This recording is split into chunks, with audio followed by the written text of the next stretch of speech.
Welcome to the Fantasy Source Football Podcast. My name is David A. Arnott, sitting here with Matthew Lutovsky, and we have a very interesting weekend that just went by, especially because everyone in the NFL is talking about injuries, specifically the head injuries that happened to a bunch of different players. Yeah, it was a weird weekend. I mean, vicious hits, a lot of vicious ones. I think the worst of the weekend was Deshaun Jackson. Oh, yeah. I think when most people saw that live, they were just worried about whether he'd get up. Yeah. And it was a good exercise in like the fantasy football owner's brain, because I saw that happen and the immediate reaction was, oh my gosh, I hope he's alive. I hope he's not paralyzed. That's good. That's right. good. You had the human instinct. And then as soon as I saw him kind of move and he kind of sat up, it immediately, Macklin's the one now. Jason Avon's a pickup. It was like, all right, he's fine. You know, his brain might be mush for all I know. But at that point, in my mind, I mean, how callous can we actually be, right. like in our own personal, private minds?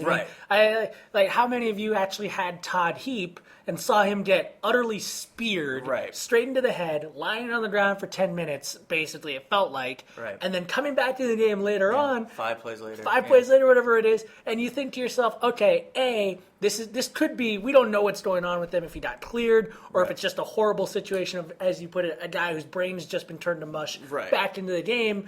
How's this going to affect my fantasy team? I mean, like, we are sick people for thinking that. No, but I was doing I do our free in-game live chat, and I was watching that, and as soon as he sat up, it was like, hey, go grab Jason Avon if you can, because we don't know how long he's going to be out. Figure certainly this week for sure. Then they have a bye. That could be it. But either way, you feel kind of like a horrible person for a minute, and then you say, well, what can you do? I mean, this is something that NFL fans are going to have to grapple with. I forget who it is that's actually writing about it now, but I believe it's on Deadspin. Mm-hmm. Barry Pacheski is the one I believe who's writing a lot of these columns now. They're basically saying, are you worried about the NFL football itself being the cause of all these injuries, or are you just a fan and you say like you wash your hands clean of it? Yeah. As of now, right now, me personally, I'm one of those people that says, look, these guys have to take a little bit of responsibility for choosing to play football. Right. I mean, like, I care as much as that my dollars are going towards this sort of thing, but until there's more of a change in the culture, I'm still going to play fantasy football. Right. I'm still going to watch the games. I'm still going to cheer when a guy gets knocked out because my guy that I love did it to him. Yeah, and we're still going to, worry about the injuries and the effect of the injuries on the teams, and not so much the players. Yes, and I think the biggest one this past weekend, not a head injury, Antonio Gates. Yeah. We talked last week about how he's probably the fantasy MVP of the first half of the season thus far. Where do you see this going with him, considering that the Chargers, A, have a history of kind of being sketchy about what they say about their injuries? See Ryan Matthews from a few weeks ago. And B, he was in a walking boot. Yeah, I mean, the walking boot's always a weird thing to me, because when I hear that, I always think, wow, that's serious. But it sounds like, Austin Collie was in a walking boot, played like 2 days later. I don't know how serious Gates' injury is. I don't think it's good, but either way, I think we saw the effect, in conjunction with Malcolm Floyd also getting hurt.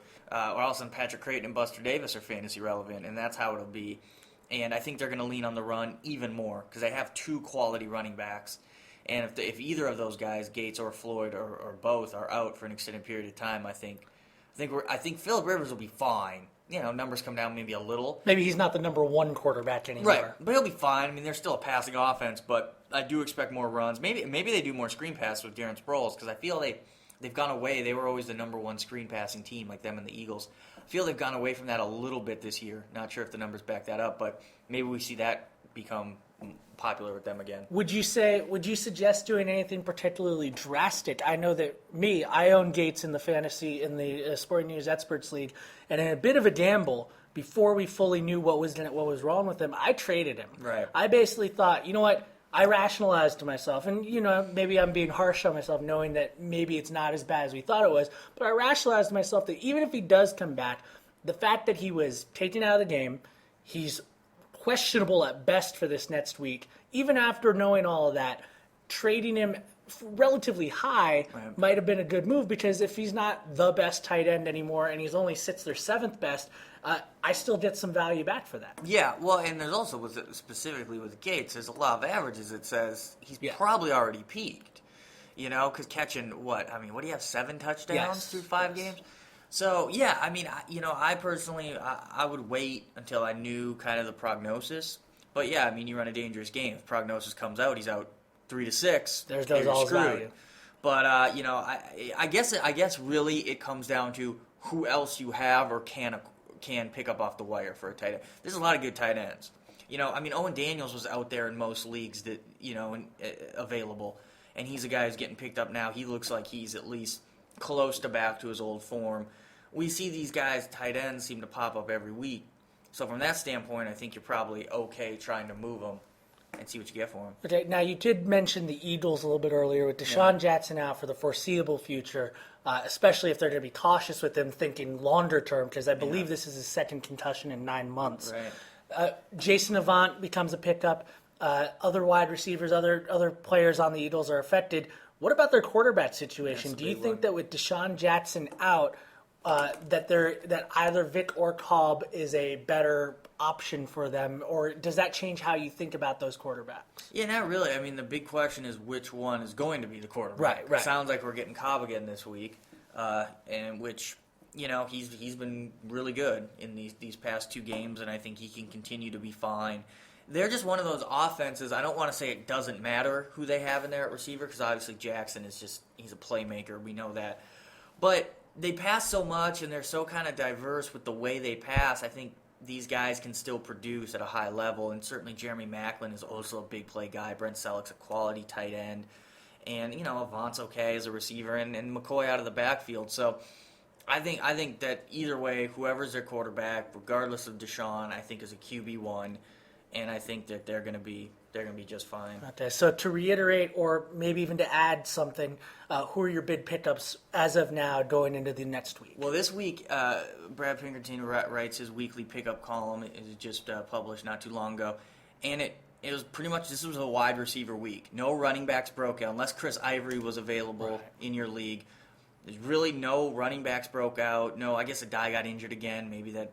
With Donald Brown coming back and Mike Hart sort of being in the mix, that seems more likely to be a combination between the two. That's going to be something weird, but this was a receiver week. We saw Deion Branch have a huge game, and looks like he's a number one. Well, I mean, maybe not number one receiver, but along with Welker, Hernandez, and then Brandon Tate looks like the odd man out. A lot of people were counting on.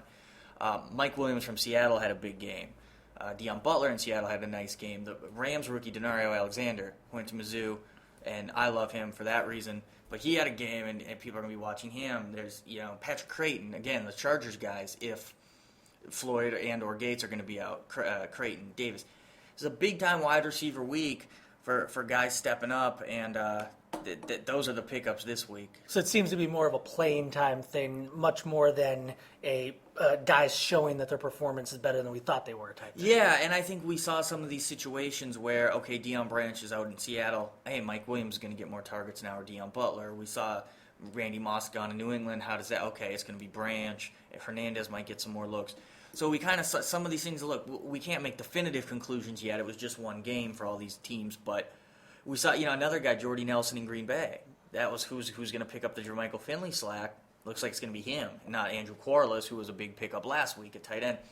So these are some of the things we saw. We saw some receivers break out, but like you said, a lot of it might have just been playing time, opportunity, matchup.